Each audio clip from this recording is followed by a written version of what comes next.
నేను యేసు ప్రభు నమ్ముకొని ఎంత బాగుపడ్డానో కొన్ని ముఖ్యమైన ఘట్టాలు మీకు చెప్తాను. నా దేవుడు నా జీవితంలో ఏం చేశాడో అది చెప్తున్నా. ఇది మతం మార్పిడి కాదు, మీరు మతాలు మార్పమని కాదు. యేసయ్య మాటలు వినండి, దానివల్ల మీకు ఎంతో మేలు జరిగింది.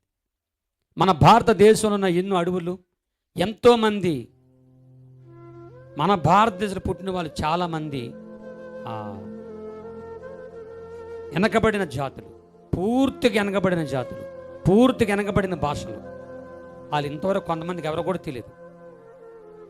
అలాంటి జాతుల్లో మా ప్రాంతాలు భద్రాచలం, అడవి ప్రాంతాలు, ఆ ప్రాంతాల్లో ఆంధ్ర, తెలంగాణ, ఒరిస్సా, ఛత్తీస్గఢ్ ఆ ప్రాంతంలో 18 రకాల వెనకబడిన పూర్తి జాతులు, వెనకబడిన జాతులు ఉన్నారు. ఆ రోజుల్లో తాగుబోతులు, తిరుగుబోతులు, రౌడీలు, గొండాలు కొంతమంది ప్రభుత్వ చట్ట వ్యతిరేకంగా మా అడవుల్లో ప్రవేశించి అడవి సంపద, జంతు సంపద దొంగతనంగా దోసుకెళ్ళిపోవడం కాకుండా అడవులో కనబడిన మా అక్కల్ని, మా చెల్లెల్ని అతి దారుణంగా పాడు చేసి చంపేసేవారు. వీళ్ళు అడవి మనుషులు, వీళ్ళు వెనకబడిన జాతి వారు, వీళ్ళనక రాజకీయ బ్యాక్గ్రౌండ్ లేదు, వీళ్ళనక పోలీసు బ్యాక్గ్రౌండ్ లేదు, వీళ్ళని చంపిన దిక్కెవరు అని అహంకారంతో మా మీద దౌర్జన్యం చేసి అలాగా మా అడవి పిల్లల్ని చాలా దారుణంగా పాడు చేసి చంపేసే రోజులే. అలాంటి రోజుల్లో ఆ అడవిలో ఉన్న ఆంబోతెంకన్న అనబడినటువంటి ఆయన కుమారుడుగా, ఆఖరివాడుగా నేను పుట్టి ఉన్నాను. అయితే మా పెద్దలు వాళ్ళ దగ్గరికి అయ్యా, అడవిలో పుట్టి అడవిలో చచ్చిపోయి మా అనాగరికులమైన నాగరికత తెలియని మమ్మల్ని ఎందుకు మా పిల్లల్ని పాడు చేసి బాధ పెడుతున్నారు అని అడిగినందుకు వాళ్ళ దగ్గర తుపాకులు, బాంబులతో ఎంతో భయంకరంగా వాళ్ళని బాధ పెట్టేవారు, బెదిరించి భయపెట్టేవారు. అలాంటి రోజులు నేను పుట్టాను. అప్పుడు నా తండ్రి ఆంబోతెంకన్న, ఇదిగో నా కొడుకు మీసాల గురప్ప, వీడిని ఒక జంతువుగా మార్చి మా అడవులో ఉన్న ఆడపిల్లని పాడు చేసి బాధ పెట్టే వాళ్ళని భయపెట్టి ఇలా చంపేసి మన ఆడవాళ్ళని కాపాడేవాడుగా చేద్దామని, అడవుల్లో ఒక కాపరిగా, ఆడవాళ్ళకి ఒక రక్షకుడిగా మనం తయారు చేద్దామని వాళ్ళు మాట్లాడేసుకొని పాములు కరిసిన పామేశం దాగిన సావకుండా కొన్ని రోజులు కొంతకాలం బతికి అడవి మందులు ఉన్నాయి. ఆ అడవి మందులు ముందుగా నాకు త్రాగించారు. ఆ తర్వాత నేను పుట్టిన మొదలుకొని 13 సంవత్సరాల వయసు వచ్చే వరకు నేను తినే ఆహారంలో కానీ, త్రాగే నీళ్ళలో కానీ కొద్దిగా పామేశం కలుపుతూ నాకు త్రాగించారు. నా ఒళ్ళంతా విషపూర్తిగా మారిపోయింది, ప్రమాదకర మనిషిగా మారిపోయాను. నిలువెల్ల పామేశం నిండిపోయాను. ఎవరైనా అడవిలో మా ఆడపిల్లల్ని బాధ పెడుతుంటే, మా ఆడవాళ్ళని బాధ పెడుతుంటే ఆ దృశ్యం, ఒకవేళ వాళ్ళు ఏడిసే కేకలు, వాళ్ళు ఏడిసే ఏడుపులు, కేకలు నాకు వినపడి తెలిపోయేవాడిని. ఒకళ్ళు వినపడకపోతే మా వాళ్ళు పిలిచేవారు, చిక్కమింగడ మీసగొరప్ప వర్రా వర్రా వర్రా అంటే జాంచి కురుకుర్రోయ్ నడిచేవారు. నేను అంటే రా తొందరగా వచ్చి వెళ్ళు, మన ఆడవాళ్ళని బాధ పెడుతున్నారు అనగానే వెళ్ళిపోయేవాడిని. మన పోలీసు వారు ఎలాగైతే కుక్కల్ని పెంచి వాళ్ళని పంపిస్తారో అట్టా వెళ్ళిపోయేవాడిని. వెళ్ళి మా ఆడవాళ్ళని పాడు చేస్తూ బాధ పెడుతున్న వారి దగ్గరికి వెళ్ళిపోయేవాడిని. 6 అడుగుల మనుషులు, కండబలం, గుండె బలం, ఆయుధ బలం కలిగిన వారు, వాళ్ళ చేతులు ఎంత లవణ పడిన చంపేస్తారు. అలాగే నేను వాళ్ళ చేతులు పడినా నేను సావకుండా ఇంకా బతుకున్నానంటే నా గొప్పతనం కాదు, యేసయ్య ఉచితమైన కృప. దేవుని స్తోత్రం. ఎందుకంటే ఆయన సాక్షిగా బ్రతకాలి కాబట్టి, లేదా అప్పుడు చచ్చిపోయేవాడిని. ఎప్పుడైతే మా ఆడవాళ్ళ జోలికి వస్తున్నారో నేను వెళ్ళిపోయి నాకు ఇచ్చిన ట్రైనింగ్లో వాళ్ళ చేతికి బాంబులకు, తుపాకులు దొరకకుండా వెళ్ళి నా చేతిగోలతో గిల్లేసేవాడిని, నా నోటుపాలతో కరిచేసేవాడిని. నేను కరిచిన నా చేతిగోరు తగిలిన, నా నోట్లో పూలు తగిలిన, నాలో ఉన్న పామిషం వాళ్ళకి వెళ్ళిపోయి చనిపోతుండేవారు. అంటే ఆ రోజుల్లో నేను కరిసిన మనుషులు చచ్చిపోయేవారు. ఇప్పుడు కాదు, మీరు కంగారు పడకండి, నేను చెప్పేది ఎప్పుడు జరిగింది చెప్తున్నా. ఈ మధ్య ఆ టీవీలో ఇంటర్వ్యూ చేసినప్పుడు, సార్ ఇప్పుడు కూడా విషం ఉందా ముందు అడిగేవాళ్ళు నన్ను. ఉంటే మీరు వస్తారన్నా, మేము రావన్నారు. ప్రభు స్వస్థ వచ్చాడు, దేవునికి స్తోత్రం. సరే, అలాగా నేను ఆడవాళ్ళని కాపాడుకుంటూ, అది నా పని మాట. అలా కాపాడుకుంటూ 13 నుంచి 18 సంవత్సరాలు, 5 సంవత్సరాలు వాళ్ళు ఇష్టాంతరంగా వాడుకున్నారు. 18వ సంవత్సరం వయసు నాకు రాగానే, చిన్నతనంలో పామేశానికి ముందు చావకుండా అడుగు మందులు పోశారు కదా, వాడి శక్తి నాలో నుండి తగ్గిపోయింది. ఎప్పుడైతే తగ్గిపోయిందో ఈ పామేశము నా గుండెకి పట్టేసింది. అప్పుడు నా పరిస్థితి ఎలా ఉండదంటే, మన వస్త్రాలు బాగా ఉత్తికి పిండితే ఎలా ఉండదు, అలాగే నా శరీరమును ఎవరో గట్టిగా నలిపేసినట్లు. ఎవరో గట్టిగా నలిపేసినట్లు, నా నరాలు తెగిపోయినట్లు, నా ఎముకలు ఇరిగిపోయినట్లు, నా గుండెల్లో బాధ, ఆ బాధ తట్టుకోలేక నా తండ్రి కాలం పడి ఏడ్చాను, తండ్రి బతికించు లేదా చంపి, ఈ బాధ తట్టుకోలేకపోతున్నానయ్యా అని ఏడ్చాను. అప్పుడు నా తండ్రికి అర్థమైపోయి, కొడుకా గురప్ప, నువ్వు బాధపడబాకు, నువ్వు అసలు ఏం బాధపడద్దు, నీలో ఉన్నటువంటి పామేశ్వరం తీస్తాను నేను, మా నడువులో ఉన్న మందులు కానీ ఆ ఇంగ్లీష్ మందులు వాడి నీ రోగం తీసేస్తాను, భయపడకని చెప్పాడు. అడవులో ఉన్నటువంటి అమూల్యమైన మందులు నా మీద ప్రయోగం చేశాడు. అప్పటికి విషయం ముదిరిపోవడం వల్ల వాటి వల్ల కాలేదు. మా నాన్న కొద్దిగా మాంత్రిక చేస్తూ ఉండేవాడు. మంత్రాలు, తంత్రాలు, కనకళ్ళు, చాతబళ్ళు, కాశ్మీర్ ఇలాంటివి ప్రయోగం చేశాడు, వాటి వల్ల కాలేదు. అడవులో ఆయుర్వేదం వల్ల, నాటు మందుల వల్ల, మంత్రాల వల్ల నా రోగం తగ్గలేదు. మా నాన్నగారికి తెలంగాణలో ఒక మంచి రాజకీయ నాయకుడు పరిచయం ఉంది. వారి ద్వారా నన్ను తీసుకొని మా నాన్న హైదరాబాద్లో హాస్పిటల్ తీసుకొచ్చారంట. నన్ను పరీక్ష చేసి నిలివెల్ల పామేశ్వరం నిండిపోయాడు, అబ్బాయి చచ్చిపోతాడు అని చెప్పగానే అప్పుడు నన్ను మా నాన్న తీసుకొని ఇంటికి వచ్చి ఏడుస్తున్నాడు. కొడుకా గురప్ప, పామేశ్వరం నీకు పోయడానికి కారణం అడవులో ఉన్న ఆడపిల్లల్ని బతికించాడకరా, నిన్ను బట్టి వేల మంది ఆడలు బతికారు, కానీ నువ్వు చచ్చిపోతున్నావు కొడుక, నాకు చాలా బాధగా ఉంది కొడుక. ఇప్పుడు నేను చెప్పేది ఏంటంటే, నువ్వు ఎలాగో చనిపోతున్నావు కాబట్టి, నువ్వు చనిపోయే ముందు ఒక మాట చెప్పాలనుకున్నా, అదేనంటే నువ్వు పుట్టక ముందు నువ్వు మీ అమ్మ కడుపులో ఉన్నప్పుడు మీ అమ్మకు దేవుడు నమ్మకుందరా, ఆయన ఎవరో మాకు తెలియదు కొడుక. అయితే మీ అమ్మ పరాయి దేవుడు నమ్ముకుంటే మన జాతులు బతకని చంపేస్తారు. నేను మీ అమ్మని నిండు గర్భిణి మీ అమ్మని కొట్టాను, మీ అమ్మ చనిపోయింది. మీ అమ్మ చనిపోయి కొద్ది నిమిషాల ముందు నువ్వు పుట్టావు. నెత్తురు గుడ్డుకున్న నిన్ను నీ తల్లి తన చేతులతో పెట్టుకొని నీ కొరకు తన దేవుడికి ఏదో చెప్పడము నా కళ్ళరు చూసా చెవులారు విన్నాను కొడుకు.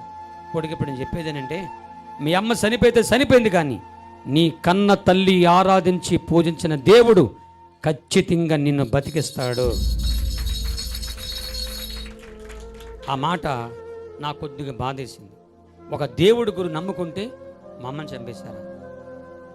చంపేస్తారట్టగా దేవుడు నమ్ముకుంటే ఆ ఇంటికి ఈ ఇంటికి నిప్పులు పెట్టి కొంపల ముంచి మతాల మధ్య కులాల మధ్య చిచ్చులు రేపి సమాజానికి చాలా ప్రమాదకరమైన, అందరూ బాగానే ఉన్నారు కదా, ఒక భగవంతుడిని నమ్ముకుని చంపేస్తారా అని కొద్దిగా బాధ కలిగి నేను వెంటనే అడవిలో చెట్టెక్కిపోయాను. చెట్టెక్కి ఆ చెట్టు మీద నుంచి పైనుంచి ఏడుస్తున్నాను. తెలుసు తెలియని మాటలు అడుగుతున్నాను. తల్లి, నన్ను కన్న తల్లి, ఆరాధించి పూజించిన దేవుడా నన్ను కాపాడమని ఏడుస్తున్నాను. ప్రపంచంలో భారతదేశంలో ఆంధ్ర, తెలంగాణ, ఒరిస్సా, ఛత్తీస్గఢ్ 4 రాష్ట్రాల అడవిలో నిలివెల్ల పామేశ్వరం నిండిపోయి రోగునై అడవిలో చచ్చిపోతున్న నన్ను పరలోకమందున్న దేవుడు చూశాడు. నా దగ్గరికి అడవిలోకి ఏ మనుషుడు వచ్చి నాకు సువార్త చెప్పే అవకాశం లేదు. కారణం, నేనున్న అడవి క్రూరమైన అడవులు, జంతువులు భయంకర క్రూరములుగా ఉంటాయి.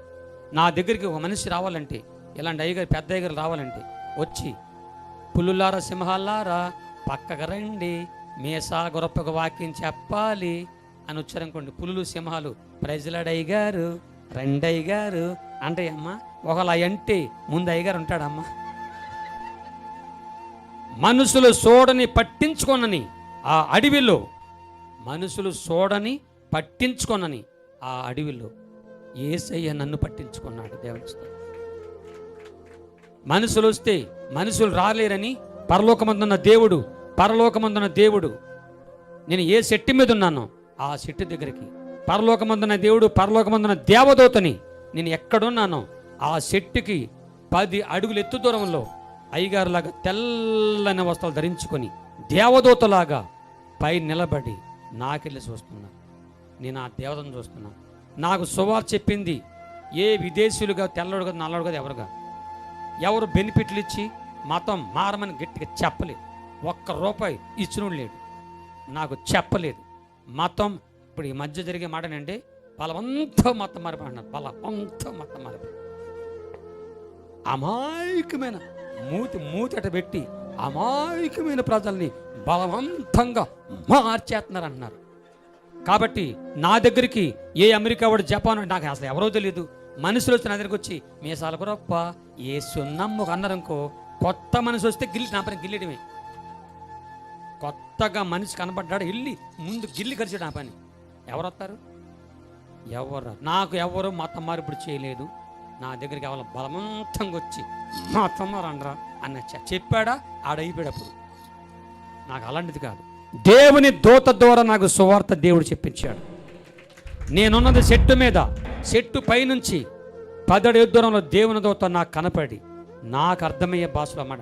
ఆ దూత గాల్లో నిలబడ్డారు. మనుషులు గాల్లో నిలబడతారా చెప్పండి? నాకు అర్థమైపోయింది ఆ మనిషి కాదు, దేవుడు నాకు అర్థమైపోయింది. ఆ దేవుని దూత నాకు అర్థమయ్యే భాషలో మాట్లాడుతున్నారు. చిక్కమిగిన మేసగురప్ప వాతిని జలతుంగురు జలపనం కాసుకోం జలపనం కాసుకోం ఏసు నడదకమే జైలు నడదకం. ప్రపంచంలో నీ రోగాన్ని బాగు చేసి ఒక మనిషిగా చేయగలిగినవాడు ఒకే ఒకడున్నాడు. ఆయన ఎవరో కాదు, నీ కన్న తల్లి ఆరాధించి పూజించిన నీ కన్న తల్లి దేవుని పేరే యేసు క్రీస్తు ప్రభు అని చెప్తున్నాను. ఫస్ట్ నేను విన్న ఆ ఒకే ఒక్క మాట, నిన్ను కాపాడేది యేసు క్రీస్తు ప్రభు అనే దేవుడు, ఆయన మీ అమ్మ దేవుడు అని నాకు చెప్పాడు. 15 రాత్రులు 15 పగలు దేవుని దూత నా పక్కనే అడవులోని మనిషిలాగే నడుస్తూ ఉన్నారు. నేను 15 గమనించాను, దేవుని దూతకయ్యా కాళ్ళు కనిపించలేదు. నా కాళ్ళు భూమి మీద నడుస్తూ ఉన్నాయి, కానీ దూత కాళ్ళు కనిపించట్లా, గాళ్ళు తేలిపోతున్నారు. నాకు అర్థమైంది, ఈ దిక్కులేని దౌర్భాగ్యుని, ఈ నరహంతకుడిని మార్చడానికి యేసయ్య పంపించిన దూత నాకు అర్థమైంది. 1900 నాకు ఆ దూత చెప్పే వాక్యాలు, యేసయ్య చరిత్ర నా గుండెల్లో తాగుతున్నాయి. అదేగా ఫస్ట్ ఏంటో నాకు అర్థమైపోయింది యేసయ్య గొప్ప దేవుడని. 1984 సంవత్సరం అక్టోబర్ నెలలో నాకు ఒక విశ్వాసం కలిగింది. దేవుని వాక్యం వినడం ద్వారా ఏం కలిగింది? నాకు విశ్వాసం, ఖచ్చితంగా యేసు దేవుడే, నా తల్లి దేవుడే నన్ను బాగు చేస్తాడు, ఈ విషప రోగం నుండి బాగు చేయగలిగిన దమ్మున్నవాడు నా తల్లి కన్న తల్లి దేవుడే యేసు ప్రభుని నేను పరిపూర్ణంగా నమ్మాను. నమ్ముట నీ వలనైతే నమ్మివానికి సమస్తమును మనుషులకు సాధ్యము, నా దేవుడికి సమస్తమును సాధ్యమే. నమ్మాను. 1984 అక్టోబర్ నెలలో గుంటూరు అనే పట్టణంలో శాంతవర్ధన్ రావు గారిని పాస్టర్ గారి దగ్గర యేసు పిలుస్తున్నాడు. దినకరణ గారి సభలు జరుగుతున్నాయి. నేనున్నటువంటి ఆ అడవికి గుంటూరుకి కొన్ని 100 కిలోమీటర్ల దూరం. ఏ వాహనంలో ఆ సభకు వచ్చానో నాకు తెలియదు. ట్రైన్లో వచ్చాను, బస్సులో వచ్చాను, నాకు తెలియదు. దేవుని దూత నన్ను చేయబట్టుకున్నారు, నేను చేయబట్టుకున్నాను, కళ్ళు మూసుకున్నాను, కళ్ళు తెరిసేసరికి సభల్లో ఉన్నాను. దేవుని అంటే నా దేవుడి పేరు ఆశ్చర్యకరుడు. దేవునికి స్తోత్రం. అలాగే మీరు వెనక ఎక్కడో కూర్చున్నా, ఇందాకడ అయ్యగారు అందరు నిలబెట్టి ఎట్టయితే వర్షిపు చేయించారు పరిశుద్ధాత్మతో, అలాగే పరిశుద్ధాత్మ వర్షిపు జరుగుతూ ఉంది. నేను వెనక నిలబడ్డాను. ప్రార్థన అంటే చేత కాదు, కళ్ళు మూసుకోవడం చేత కాదు. నేను అలాగే కళ్ళు తెరిచి ఆకాశం గురించి బాగా ఏడుస్తున్నాను, భయంకరంగా ఏడుస్తూ ఒక మాట అన్నాను, యేసయ్యా నా యొద్దకు వచ్చిన వారిని ఎంత మాత్రం బయటకు త్రోసని చెప్పావంట. దేవుని దూత ద్వారా వాక్యం విన్నాను. అయ్యా నీ వద్దకు వచ్చాను, చచ్చిపోతున్నాను, నా రోగమే నన్ను చంపేస్తుంది, చచ్చే నన్ను బతికించయ్యా, నేను చచ్చిపోయే వరకు నీ సేవ చేసి బతుకుతానయ్యని అలాగ అడుగుతున్నాను. ఆకాశంలో తెల్లని వెలుగు కనపడుతుంది. నేను అలాగే చూస్తున్నాను. ఆకాశంలో తెల్లని వెలుగు, ఆ వెలుగులో దగదగ మెరుస్తున్న యేసయ్య చేయి కనబడుతుంది. నాకు యేసయ్య చేతి మధ్యలో గాయం, యేసు రక్తము నా శరీరంలో ప్రవహిస్తున్నట్లుగా నేను గమనించాను. నా శరీరం ఉన్న పామిషమంతా ప్రభు తన రక్తంలో కడిగి సంపూర్ణ ఆరోగ్యమైన స్వస్థతను యేసయ్య నాకు ఇచ్చాడు. డాక్టర్లు పరీక్షించారు. కొంతమంది డాక్టర్లు ముందు పరీక్షించారు, విషమని చెప్పారు. యేసయ్య నన్ను ముట్టి స్వస్థపరిచిన తర్వాత కొందరు డాక్టర్లు పరీక్షించుకున్నాను, ఈ అబ్బాయి శరీరంలో పామిషం లేదని చెప్పారు. దేవునికి స్తోత్రం. ఆ రోజుల్లోనండి నా చేతులతో నేను ఏదైనా ఆహారం తింటే నా చేతి ఎంగిలి పదార్థాలు కింద పడితే ఎవరు తిన్నా సరే, పక్షులు జంతువులు మనసు తిని చచ్చిపోతారు. అంత ప్రమాదకరమైన ఈ విషం మనిషిని యేసయ్య ఎన్నుకొని కోరుకొని మీ మధ్య ఈరోజు నిలబెట్టాడు. దేవునికి స్తోత్రం. ఆ సభలో ఉన్న మీలాంటి చెల్లెలు తమ్ముళ్ళు 15 మంది అన్న గుర్రప్ప శరీరంలో పామిషం లేదు, మేము నమ్ముతున్నాం అని నేను తిన్న ఎంగిలి పదార్థాలు తిన్నారు. నేను తిన్న ఆహారం తినగానే ఆ 15 మంది అప్పటికప్పుడే అక్కడికక్కడే బతికే ఉన్నారు. దేవుని స్తోత్రం. చచ్చిపోయినకున్నారా? ఆ ముసలమ్మ అంటుంది. ఇప్పుడు చెప్పండి, నాలో ఉన్న పామేశం తీసింది ఎవరో? శాసయ్య.